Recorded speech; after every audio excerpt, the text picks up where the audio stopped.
Dika, Gary. Amel tak kalah terkejut menatap Dika dan Gary yang kini berada di depannya. Sayang, apa kau mengenal Tuan Dika dan Tuan Gary? Tanya Zaki yang sedang memangku Arfan. Amel mengangguk tanpa mengalihkan pandangannya dari Dika dan Gary. Apa Gary dan Dika adalah rekan bisnis yang kau maksud, sayang? Tanya Amel setelah mengalihkan pandangan dari Dika dan Gary. Zaki mengangguk membenarkan. Dan Tuan William juga. Tambah Zaki. William tersenyum tipis ke arah Amel yang kini tengah menatapnya dengan wajah masih terkejut. Sayang, ayo duduk dulu. Ucap Zaki merasa tidak enak karena Amel masih berdiri tanpa berniat untuk duduk. Ya. Amel pun segera menjatuhkan bokongnya di samping Zaki. Bagaimana kau bisa mengenal Tuan Dika dan Tuan Gary, Hem? Tanya Zaki dengan lembut. Itu karena Dika adalah teman satu angkatanku waktu kuliah dulu dan Gary adalah sahabat Dika. Kami dulu sering bertemu saat Dika masih menjalin kasih dengan... Amel menghentikan ucapannya saat menyadari sesuatu. Dengan siapa? Tanya Zaki dengan kening mengkerut. Lupakan saja. Balas Amel merasa enggan untuk menyebut nama sahabatnya. Arfan bersama Dedi dulu, ya. Mom ingin ke dapur sebentar. Ucap Amel sambil mengelus kepala putranya. Setelah mendapatkan anggukan kepala dari Arfan, Amel pun segera melangkah ke arah dapur. Dika, ternyata kau sudah kembali ke negara ini. Apa sampai saat ini kau masih membenci Hana karena sikap bodohnya beberapa tahun lalu? Gumam Amel bertanya-tanya. Apa kau dan Hana sudah kembali ditakdirkan untuk bertemu? Aku harap kau sudah tak lagi membencinya karena sudah begitu banyak rasa sakit yang Hana pendam selama ini karena mengikhlaskan kepergianmu.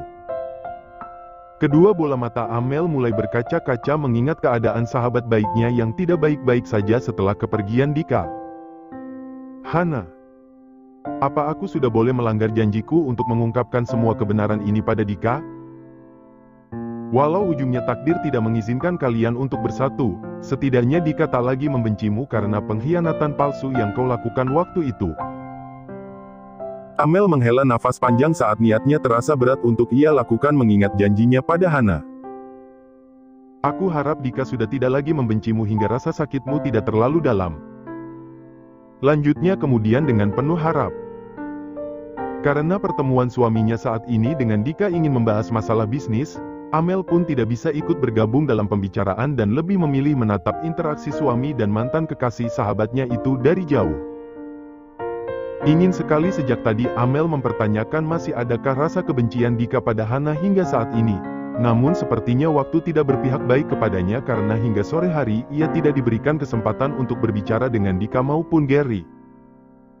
Saat Dika, William dan Gary berpamitan dengan Zaki dan dirinya, Amel pun memberanikan diri untuk mempertanyakan status Dika saat ini. Gary, selamat atas kelahiran anak keduamu. Amel mengulurkan tangan kanannya pada Gary dan segera disambut oleh Gary. Terima kasih. Balas Gary. Amel mengangguk. Oh, iya, Dika. Apa saat ini kau sudah menikah? Tanya Amel hati-hati. Kening Dika mengkerut. Namun setelahnya ia pun membalas ucapan Amel. Sudah. Aku sudah menikah 2 bulan yang lalu. Apa? Amel terkesiap. Hana. Kau pasti sangat hancur setelah mengetahui pria yang sangat kau cintai dan selalu ada dalam doamu kini sudah menikah. Ucap Amel dalam hati. Kau sudah menikah? Dengan siapa? Tanya Amel kemudian. Dengan. Ucapan Dika terhenti saat mendengar suara rengekan Arfan. Momi. Ayo kita ke kamar. Arfan menarik ujung baju yang Amel kenakan. Arfan. Tunggu sebentar.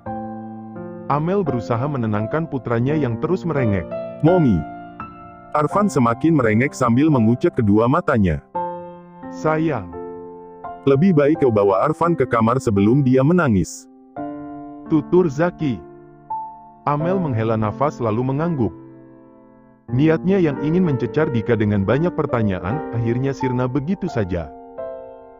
Amel pun berpamitan pada Gary, Dika dan William untuk masuk ke dalam kamarnya.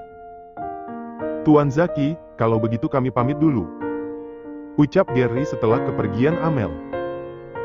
Zaki mengangguk lalu mengantarkan mereka ke depan rumah. "Dika, apa Amel tidak tahu jika Hana sudah menikah?" tanya Gary yang sejak tadi merasa penasaran dengan pertanyaan Amel. Dika mengangkat kedua bahunya. "Aku juga tidak tahu," balasnya singkat. Ia pun cukup terkejut karena Amel belum mengetahui tentang pernikahannya dan Hana. Sungguh aneh. Bukankah mereka bersahabat? Tapi bagaimana bisa Hana tidak memberitahu tentang pernikahannya pada sahabatnya? Di kursi belakang Gary dan William saling menggelengkan kepala tak percaya. "Jika kau merasa penasaran, kau tanyakan saja langsung kepadanya," ucap Dika. Gary mendengus. "Tidak ada jawaban yang bisa aku dapatkan jika bertanya pada Hana," cetusnya. Gary pun tak lagi mempertanyakan tentang kebingungannya pada Dika dan lebih memilih membahas tentang istrinya dan kedua bayinya pada William. 3 hari sudah semenjak kepergian Dika keluar kota. Selama itu pula Hana terlihat tak bersemangat berangkat bekerja dan saat berada di rumah mertuanya. Terlebih di rumah mertuanya ada Lisa yang selalu memancing emosinya setiap bertemu dengannya. "Aku heran bagaimana bisa wanita pengkhianat sepertimu bisa diterima kembali oleh Dika bahkan Dika mau menikahimu," ucap Lisa yang tiba-tiba sudah berdiri di belakang Hana. Hana membalikkan tubuhnya, menatap malas pada Lisa yang kini tengah menatapnya dengan tatapan menyebalkan di matanya. "Aku juga heran dengan wanita sepertimu yang terlalu ikut campur dengan urusan orang lain," cetus Hana. Lisa tersenyum sinis. "Aku akan selalu ikut campur jika itu tentang Dika.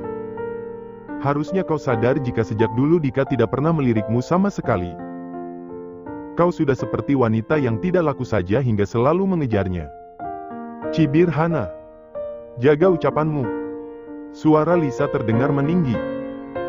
"Kau yang harusnya sadar siapa dirimu dan apakah pantas wanita dari keluarga berantakan seperti dirimu pantas bersanding dengan Dika yang statusnya dari keluarga terpandang."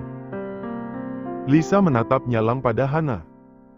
Hana dibuat tertegun. Lagi, ia harus mendengarkan ucapan menyakitkan itu dari Lisa. "Jika aku tidak pantas bersanding dengan Dika, jadi siapa yang pantas untuk Dika, kau?" Hana mendorong bahu Lisa dengan jari telunjuknya. "Tentu saja." Lisa menghempaskan jari Hana yang masih berada di bahunya. "Keluargaku lebih sebanding dengan keluarga Dika dibandingkan dirimu.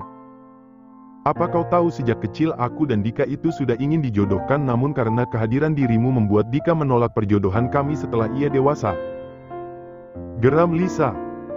Hana tersenyum sinis. "Kau harusnya sadar jika Dika itu bukanlah jodohmu. Buktinya sampai saat ini dia tidak pernah melirikmu bahkan saat ini dia sudah sah menjadi suamiku," balas Hana. "Diam kau jalang." Lisa yang tersulut emosi mendengar ucapan Hana mendorong kasar kedua bahu Hana. "Sadarlah dengan status keluargamu dan tinggalkan Dika," amuknya. "Kau..." Hana yang ikut tersulut emosi pun membalas perlakuan Lisa. "Mungkin dulu kau bisa memprovokasi aku untuk meninggalkan Dika dengan membawa status keluargaku. Namun tidak untuk saat ini. Sampai kapanpun aku akan tetap mempertahankan pernikahan kami," ucap Hana dengan tegas walau dalam hatinya ia tidak yakin. "Apa? Jadi Hana meninggalkan Dika karena Lisa?"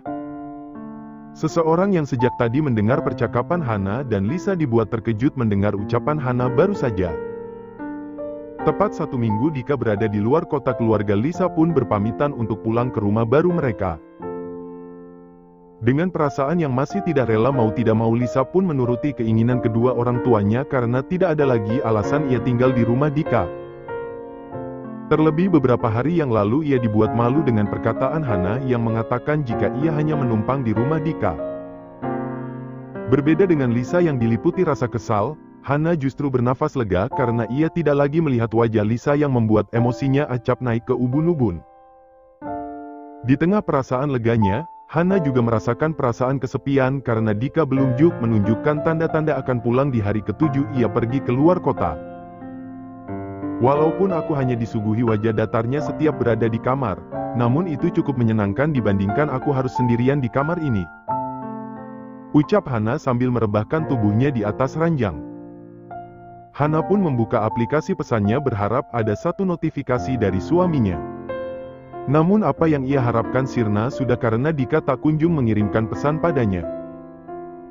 Apa pekerjaannya terlalu banyak hingga dia belum pulang sampai hari ini? Gumam Hana bertanya-tanya. Hana menghembuskan nafas kasar di udara. Rasanya sangat ingin jemarinya mengetikkan suatu pesan di aplikasi ponselnya untuk Dika. Namun niat itu tak kunjung terlaksana sebab gengsinya yang terlalu tinggi. Sudahlah. Lebih baik aku tidur saja. Gumamnya lalu meletakkan ponselnya begitu saja di sisi ranjang. Tak memakan waktu lama Hana pun mulai terlelap dalam tidurnya. Tak berselang lama, tepat pukul 11 malam seseorang nampak memasuki kamar dengan hati-hati agar tidak membangunkan sosok yang tengah terbaring di atas ranjang. Sosok itu pun memilih membersihkan tubuhnya lebih dulu sebelum bergabung dengan sosok istrinya di atas ranjang. Dika. Hana dibuat terkejut saat membuka kedua kelopak matanya melihat wajah Dika yang kini tepat berada di depan wajahnya. Mendengar suara Hana yang cukup besar membuat Dika terjaga dari tidurnya. Ia lepaskan tangannya yang masih memeluk pinggang Hana lalu meregangkan otot-ototnya tanpa bersuara. "Kau sudah pulang?" tanya Hana dengan wajah yang masih terkejut. "Seperti yang kau lihat," balas Dika singkat. "Kapan kau sampai? Kenapa tidak membangunkanku?" tanya Hana lagi. Pukul 11 malam. Hana menghela nafas sesaat lalu beranjak turun dari ranjang. Rasanya akan percuma saja memberi banyak pertanyaan pada suaminya itu. "Siapkan baju-bajumu. Siang nanti kita akan berangkat ke Bali," ucap Dika tiba-tiba hingga membuat langkah Hana terhenti. Hana membalikkan tubuhnya. "Kita akan pergi hari ini? Kenapa mendadak sekali? Aku bahkan belum mengajukan cuti di rumah sakit," ucap Hana. "Keberangkatan kita tidak mendadak karena aku sudah mengaturnya." Dika pun turut turun dari ranjang. Berjalan ke arah Hana tanpa melepaskan tatapan mata mereka yang kini beradu. "Untuk cutimu di rumah sakit kau tidak perlu memikirkannya karena aku juga sudah mengurusnya," terang Dika. "Apa? Tapi bagaimana bisa?" Hana kembali dibuat terkenat. "Tidak perlu memikirkannya. Siapkan baju-bajumu segera karena waktu kita tidak banyak," tekan Dika. "Tapi..." ucapan Hana terputus saat melihat tatapan tajam dari Dika. "Baiklah. Aku akan melakukannya," ucapnya kemudian tak ingin membantah ucapan tuan suaminya itu. Kenapa dia selalu saja bersikap seenaknya tanpa meminta pendapatku lebih dulu? Setelah menempuh 2 jam kurang perjalanan akhirnya Dika dan Hana pun sampai di hotel yang akan menjadi tempat mereka untuk menginap. Dika terlihat berjalan lebih dulu menuju kamar hotel mereka dengan menarik satu koper besar milik Hana sedangkan Hana menarik koper milik Dika. Ceklek. Pintu kamar hotel terbuka. Dika terus berjalan memasuki kamar hotel, sedangkan Hana sibuk menatap ke sekeliling kamar hotel. "Apa kau masih ingin berdiri di sana?" tanya Dika tanpa menatap pada Hana. Hana buru-buru berjalan ke arah Dika yang kini berdiri di dekat lemari setelah meletakkan kopernya lalu meletakkan koper milik Dika di samping kopernya. "Dika, kita akan menginap berapa hari di sini?" tanya Hana. Dika mengalihkan tatapannya pada Hana. 4 hari. Karena aku tidak bisa terlalu lama mengambil cuti," balas Dika. Hana mengangguk paham. Pemikirannya kini melayang memikirkan hal apa yang akan ia lakukan dengan Dika selama 4 hari berada di Bali. Terlebih dengan sikap suaminya yang datar dan kaku membuatnya kesulitan untuk berinteraksi dengannya. "Istirahatlah. Nanti sore aku akan membawamu bermain ke pantai," ucap Dika. "Apa? Bermain di pantai?" Kedua mata Hana berbinar. Dika hanya diam lalu melangkah ke arah kamar mandi. Senangnya. Akhirnya aku bisa menikmati liburan setelah beberapa tahun ini selalu larut dalam kepedihan. Ucap Hana tersenyum lebar. Senyuman di wajah Hana terus terkembang saat sore harinya Dika membawanya jalan-jalan di sekitar pantai walau tidak ada percakapan di antara mereka. Jika pasangan suami istri lain saling bergandengan tangan berjalan di sekitar pantai, Dika dan Hana justru kebalikannya. Dika berjalan lebih dulu dan Hana mengikutinya dari belakang. Sesekali Hana menghentikan langkahnya untuk mengabadikan keindahan di sekitar pantai dan berselfie ria walau tanpa Dika. Hana terlihat begitu menikmati keindahan dan pemandangan di sekitar pantai hingga membuat Dika tanpa sadar menarik tipis kedua sudut bibirnya melihat kebahagiaan Hana. Setelah cukup puas bermain di pantai, akhirnya Dika pun mengajak Hana kembali ke hotel karena hari sudah mulai gelap. "Apakah besok kita bisa bermain di pantai lagi?" tanya Hana saat baru saja masuk ke dalam kamar hotel. "Aku rasa tidak," balas Dika dengan singkat. "Kenapa?" tanya Hana dengan kening mengkerut. Padahal ia sudah tidak sabar kembali menikmati dinginnya air pantai yang menerpa kakinya dan duduk di atas pasir. Dika hanya mengangkat kedua bahunya sebagai jawaban lalu berjalan ke arah kamar mandi. "Sabarlah, Hana. Kau sudah tahu sejak lama bukan jika dia bisa berubah sewaktu-waktu menjadi batu?" Hana berusaha menguatkan hatinya melihat sikap suaminya. Namun di lubuk hatinya yang paling dalam ada perasaan bahagia yang Hana rasakan sebab Dika mau mengajaknya bermain di pantai hingga membuatnya senang. "Sial sekali, aku lupa membawa pakaian gantiku ke dalam kamar mandi." Hana merutuki kecerobohannya. "Bagaimana ini? Tidak mungkin aku keluar dengan kondisi seperti ini." Hana menatap penampilannya dari atas sampai bawah yang hanya menggunakan selembar handuk menutupi sebagian tubuhnya. Cukup lama Hana berpikir hingga akhirnya ia pun berniat untuk keluar dari dalam kamar mandi. "Lagi pula dia tidak mungkin tergoda dengan tubuhku bukan?" gumam Hana. Ceklek. Suara pintu kamar mandi yang terbuka membuat perhatian Dika teralihkan dari ponsel di tangannya ke arah sumber suara. Wajah Dika terlihat datar menatap Hana yang kini berjalan terburu-buru menuju arah lemari. "Aku bilang juga apa, dia takkan mungkin tergoda." Hana dengan perasaan tenang mulai membuka kopernya.